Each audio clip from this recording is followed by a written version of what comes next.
അമ്പോളിഘട്ടിന്റെ second പാർട്ടായ ഇന്നത്തെ നമ്മുടെ വീഡിയോയിലൂടെ സോഷ്യൽ മീഡിയയിലൂടെ വൈറലായ അമ്പോളിയിലെ കാവൽസേത്ത് വ്യൂ പോയിന്റിലുള്ള റിവേഴ്സ് വാട്ടർഫോളിനെയും അതിനടുത്തായി തന്നെയുള്ള മനോഹരമായ നങ്കർദാസ് വാട്ടർഫോളിനെയും കൂടാതെ ലോകത്തെവിടെയും കണ്ടിട്ടില്ലാത്ത മീനുകളുള്ള ഹിരണ്യകേശി നദിയും ഈ നദിയുടെ ഉത്ഭവസ്ഥാനത്ത് തന്നെയുള്ള പേരുകേട്ട ഹിരണ്യകേശി ടെമ്പിളിനെ ഉൾപ്പെടുത്തിയിട്ടുള്ള ഈ ട്രാവൽ സ്റ്റോറിയിലേക്ക് ഏവർക്കും സ്വാഗതം. അങ്ങനെ നമ്മൾ കഴിഞ്ഞ വീഡിയോസിൽ പറഞ്ഞു നിർത്തിയ ബാബ വാട്ടർഫോളിൽ നിന്ന് തിരിച്ചു വരുന്ന വഴിയാണ്. പോരും വഴി കണ്ട മനോഹരമായ ഒരു പ്ലേസ് ആണിത്. വിശാലമായി പരന്നു കിടക്കുന്ന പച്ചവിരിച്ച ചുറ്റുപാടുകളിലേക്ക് കോടമഞ്ഞിന്റെ വെള്ള പുതപ്പിൽ മറഞ്ഞു പോകുന്ന ഈ വ്യൂ ഒന്ന് കണ്ടു നിന്നു പോകും. ഇപ്പൊ സമയം ഏകദേശം ഉച്ചയാകാറായി. ഇവിടെ നമ്മൾ ലഞ്ച് കഴിക്കാനായി ഒരു റെസ്റ്റോറൻറ്റിലേക്ക് പോവുകയാണ്.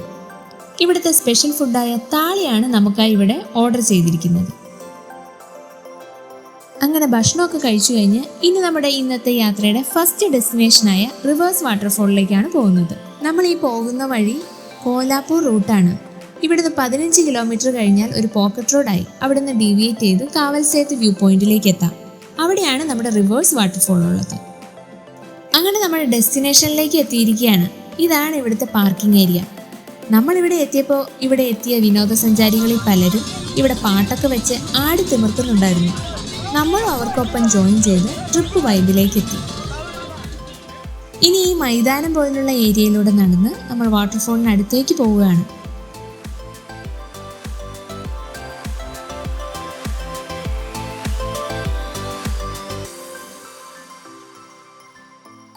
ഈ കാണുന്നതാണ് നമ്മുടെ റിവേഴ്സ് വാട്ടർഫോൾ.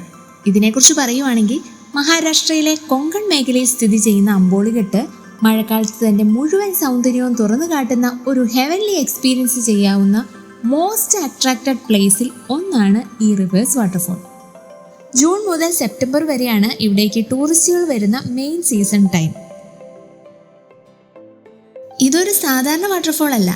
കാരണം അതിശക്തിയായ കാറ്റിൽ വെള്ളം പൊങ്ങി മേഘങ്ങളിലേക്ക് പൊടി പോലെ ഉയരുന്ന മാജിക്കൽ മൊമെന്റ് എക്സ്പീരിയൻസ് ചെയ്യാവുന്ന വാട്ടർഫോൾ ആണിത്.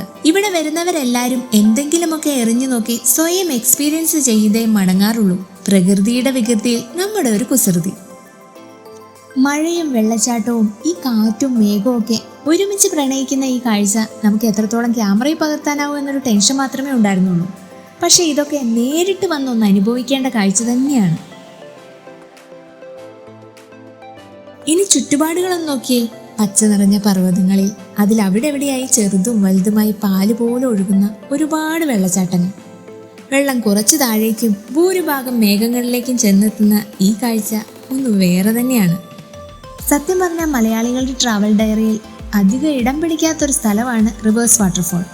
പക്ഷേ ഇതിനെക്കുറിച്ച് അറിയാത്തത് കൊണ്ടാണ് നമ്മൾ ഇവിടെ എത്തിച്ചേരാത്തത്. ഒരിക്കൽ ഇത് എക്സ്പീരിയൻസ് ചെയ്യാൻ കഴിയുന്നത് ഒരു മാജിക്കൽ മൊമെന്റ് തന്നെയായിരിക്കും. അങ്ങനെ റിവേഴ്സ് വാട്ടർഫോളിന്റെ ഭംഗിയൊക്കെ ആസ്വദിച്ച് ഇനി തിരിച്ചു പോരുകയാണ്.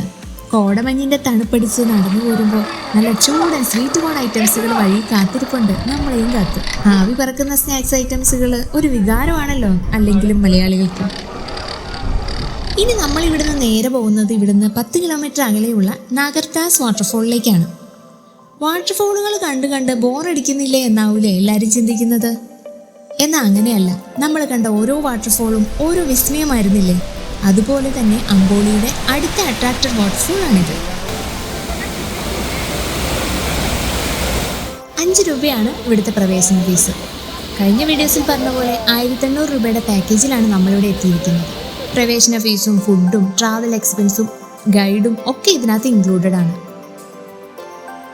നങ്കർദാസ് വാട്ടർഫോളിനെ കുറിച്ച് പറയുവാണെങ്കിൽ മെയിൻ റോഡിനോട് ചേർന്ന് കിടക്കുന്നതുകൊണ്ട് നമുക്ക് എളുപ്പത്തിൽ ഇവിടേക്ക് എത്തിച്ചേരാനാവും. ഏകദേശം 50 അടിയോളം ഉയരത്തിൽ നിന്നാണ് ഈ വെള്ളം താഴേക്ക് പതിക്കുന്നത്. വെള്ളം പതിക്കുന്നത് ഒരു ചെറിയ മലയിടുക്കിലേക്കായതുകൊണ്ട് ഈ ഭാഗത്ത് ഇടവ് വളരെ കുറവാണ്. അതിലേക്ക് സൂര്യപ്രകാശം പതിക്കുമ്പോൾ മഴവില്ലുകൾ രൂപപ്പെടുന്നത് നമുക്ക് കാണാനാവും. പക്ഷെ അത് ക്യാമറയിൽ പകർത്തുന്നത് അതത്ര എളുപ്പമല്ല.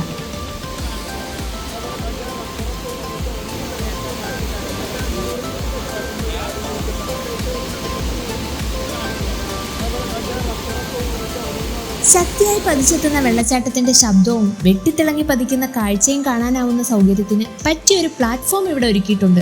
അതുകൊണ്ട് തന്നെ വാട്ടർഫോളിന്റെ ഒപ്പം നിന്ന് അതിന്റെ ഭംഗി ഫുള്ളും നിന്ന് കാണാനും ഫോട്ടോസും വീഡിയോസും സൗകര്യമായി സേഫായി എടുക്കാനാവും.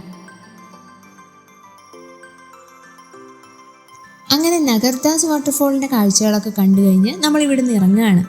ഇനി നമ്മൾ നമ്മുടെ അമ്പോളി ട്രിപ്പിൻ്റെ ലാസ്റ്റ് ഡെസ്റ്റിനേഷനായ ഹിരണ്യകേശി ടെമ്പിളിലേക്കാണ് പോകുന്നത്.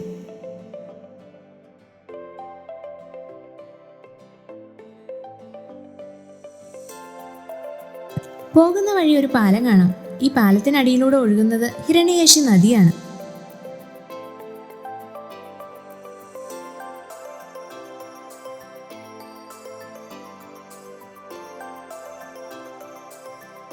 അധികം വൈകാതെ തന്നെ നമ്മൾ ഈ ഹിരണ്യകേശി ടെമ്പിളിലേക്ക് എത്തിയിരിക്കുകയാണ്. ഇവിടുത്തെ ആചാരമനുസരിച്ച് നമ്മുടെ ചെരുപ്പുകളൊക്കെ ഇവിടെ ഊരിവെച്ച് ഒരു മണിയൊക്കെ അടിച്ച് നമുക്ക് അമ്പലത്തിനകത്തേക്ക് കയറാം. ഇതാണ് ഹിരണ്യകേശി ടെമ്പിൾ. വലിയ വാസ്തുവിദ്യയോ ചിത്രകലയോ വലിപ്പമോ ഒന്നുമില്ലാത്ത ഒരു ലളിതമായ അമ്പലം. ഹിരണ്യകേശി എന്ന വാക്കിനർത്ഥം തന്നെ സ്വർണ്ണ മുടിയുള്ളവൾ എന്നാണല്ലോ. അതുകൊണ്ട് തന്നെ ഇവിടുത്തെ പ്രതിഷ്ഠ പാർവതി ദേവി തന്നെയാണ്. ഈ പ്രദേശക്കാരുടെ ഏറ്റവും പ്രധാനപ്പെട്ട ഒരു തീർത്ഥാടന കേന്ദ്രമാണിത്. ഇവിടെ ഇവർ ഗംഗാനദി പോലെ കണക്കാക്കുന്ന പുണ്യ നദിയാണ് ഹിരണ്യകേശി നദി. ഇനി ഈ നദി ക്ഷേത്രത്തിനുള്ളിൽ നിന്ന് ഒഴുകി വരുന്നത് കാണാം.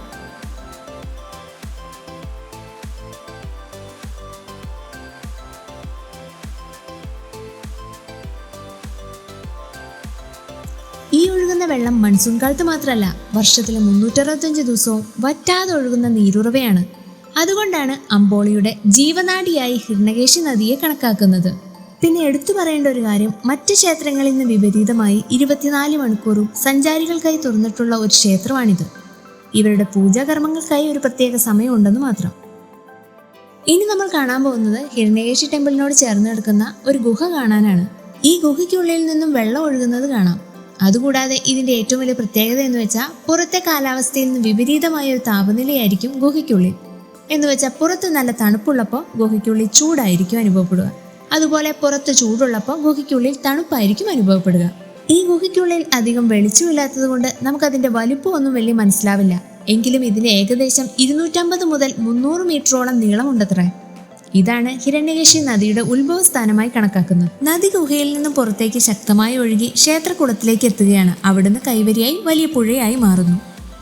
പിന്നെ ഒരു കാര്യം, ക്ഷേത്രക്കുളത്തിൽ മാത്രം കാണുന്ന ഒരു പ്രത്യേകതരം ശുദ്ധജല മത്സ്യം 2020 കണ്ടെത്തിയിരുന്നു ഇവിടെ. ഷിസ്തുര ഹിരണ്യകേശി എന്നാണ് ഈ മീനുകളുടെ പേര്.